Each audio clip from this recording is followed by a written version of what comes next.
Hello everyone, finally your weight is over और आपकी final answer की आउट हो चुकी है। जी हाँ, जैसा कि आप देख रहे हैं मेरे पीछे यहाँ पे फाइनल आंसर की आउट का इंफॉर्मेशन आने लगा है और इसके बाद रिजल्ट आता है। ठीक है, तो फाइनल आंसर की आउट होती ही है एक साथ। ठीक है, ये एक साथ यूजीसी नेट 85 सब्जेक्ट्स में होता है और इन 85 सब्जेक्ट्स की आंसर की जो फाइनल होती है, एक तो प्रोविजनल आती है जिसके बाद हम चैलेंज करते हैं और उस चैलेंज करने के बाद एनटीए एक फाइनल आंसर की निकालती है। आइए अब देख लेते हैं कि कैसे हम अपनी आंसर की को चेक करते हैं, कौन से क्वेश्चंस ड्रॉप हुए हैं, कौन से ड्रॉप नहीं हुए, किन क्वेश्चंस में 2 आंसर सही हुए हैं, किन में 1 है, किनको सवाल किसको नंबर मिलेगा, किनको नंबर नहीं मिलेगा, वो सब। और हमने जो अज्यूम किया था कुछ सब्जेक्ट्स में कि 3-4 क्वेश्चंस यहां पर ड्रॉप बन रहे हैं, तो क्या वो ड्रॉप यहां पर हो रहे हैं या नहीं, वो भी हम देखेंगे अपनी इस वीडियो में। एक फॉर एग्जांपल इंग्लिश में अगर हम देखते हैं, इंग्लिश का अगर आप ये देख पा रहे हो, तो ये इंग्लिश की कट ऑफ यहां पर फाइनल आंसर की दी हुई है। यहां पे कोई भी सवाल आपको ड्रॉप वाला नहीं दिख रहा है। क्यों नहीं दिख रहा है? क्योंकि एनटीए ने ड्रॉप नहीं किया है। अगर एनटीए इसको ड्रॉप करता तो आपको इसके सामने डी दिखाई देता।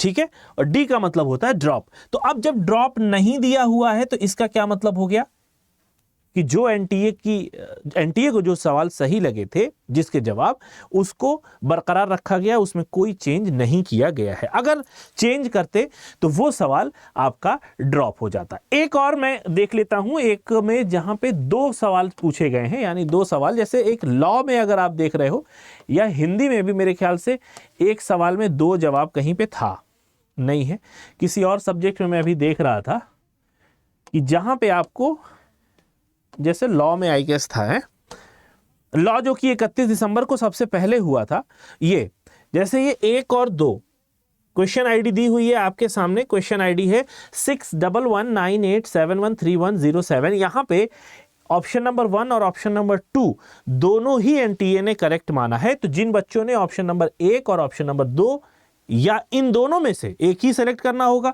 तो या तो ऑप्शन नंबर ए या तो ऑप्शन नंबर 2, जिसने भी सेलेक्ट किया होगा उसको 2 नंबर मिल जाएगा। यहां पे क्वेश्चन को ड्रॉप नहीं किया गया है। नंबर उन्हीं को मिलेगा, मार्क्स उन्हीं को मिलेंगे जिन्होंने इन दोनों में से किसी एक ऑप्शन को चुना होगा। ठीक है, यह बात समझ में आ गई। इसी तरीके से अब यहां पर एक आप अंदाजा लगा सकते हैं कि आपकी क्या कट ऑफ रह सकती है। ठीक है, प्रीवियस जो कट ऑफ थी आप उसको उठाइए जून की, और जो इस बार के आपके मार्क्स बन रहे हैं, अब तो ये आपके सामने फाइनल आंसर की है, अभी रिजल्ट आया नहीं है, अभी हम वेट कर रहे हैं। तो रिजल्ट आने से पहले आपको कुछ अनुमान लग जाएगा कि कट ऑफ किस तरफ जाएगी, ऊंट किस करवट बैठने वाला है। रिजल्ट से पहले, रिजल्ट के आसपास आपको कट ऑफ भी, फाइनल कट ऑफ दे दी जाती है, जिससे पता चल जाता है कितने बच्चों का जेआरएफ हुआ है, कितनों का नेट हुआ है और कितनों का सिर्फ पीएचडी ओनली में सिलेक्शन हुआ है। ये बात समझ में आ गई आप सभी को? बहुत आसान है, ध्यान दीजिएगा। यहां पे आपको क्वेश्चन आईडी देखनी होगी, यहां पे आपको क्वेश्चन आईडी से देखना होगा, ना कि सीरियल नंबर से। और ये क्वेश्चन आईडी आपकी जो रिस्पांस शीट आई थी वहां पे लिखा होगा, आपने सेव किया होगा जरूर। तो इसको इस तरीके से जाके आप चेक कर सकते हैं। 611198711311 इसका करेक्ट ऑप्शन एनटीए ने तब क्या माना था, अब क्या माना है, आप रिस्पांस शीट में और इसको मैच कर सकते हैं और मिला सकते हैं और अपने नंबर को कैलकुलेट कर सकते हैं और अंदाजा लगा सकते हैं कि आपका कितना नंबर यहां पर बन रहा है। ठीक है, फिलहाल अभी हमारा इंतजार है कि हम फाइनल आंसर की को देखें। अच्छा, एक बात और मुझे लग रही है कि ज्यादातर जो सब्जेक्ट्स हैं उनमें ड्रॉप नहीं किया गया है। अब सारे तो मैंने देखे नहीं है, जितने भी अभी 3-4 अभी आपके सामने हमने जो ये खोले हैं सब्जेक्ट्स, इसमें एक भी क्वेश्चंस को ड्रॉप नहीं किया गया है। तो ऐसा मुझे लग रहा है कि ड्रॉप पर इस बार ध्यान नहीं दिया गया है। जहां पे 2 ऑप्शन सही थे वो 2 ऑप्शन यहां बता के गाड़ी आगे बढ़ गई है। ठीक है, तो ये है कुल आपका फाइनल आंसर की का सिनेरियो, और अभी हम वेट कर रहे हैं रिजल्ट का और रिजल्ट के साथ फाइनल कट ऑफ की भी, जिससे हमें पता चल जाएगा कि कट ऑफ क्या गई है और कितने बच्चे जेआरएफ हो रहे हैं, कितने बच्चे नेट हो रहे हैं। तो जुड़े रहिए हमारे साथ, stay tuned with us, do subscribe our channel UGC NET Adda 24/7।